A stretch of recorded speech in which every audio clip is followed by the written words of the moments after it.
What if I told you that the history we think was lost to time, to fire, and to flood wasn't lost at all? It was erased, deliberately.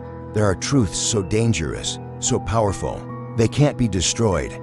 They can only be made forgotten. Before the great cataclysms, before the world was reset, humanity remembered everything. They remembered who walked among them, who ruled over them, and who nearly brought about the end of all things.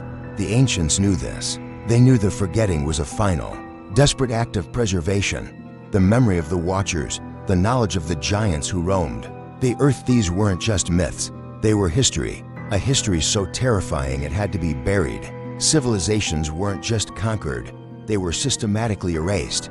Languages were dismantled, calendars were reset, and sacred sites were submerged beneath the waves or buried under endless dunes of sand. Why go to such lengths? Because memory is a key. To remember is to unlock.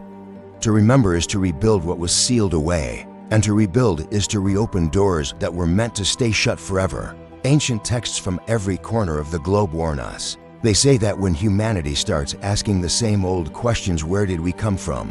Who were the gods? What existed before us? The seals that hold back the darkness begin to weaken.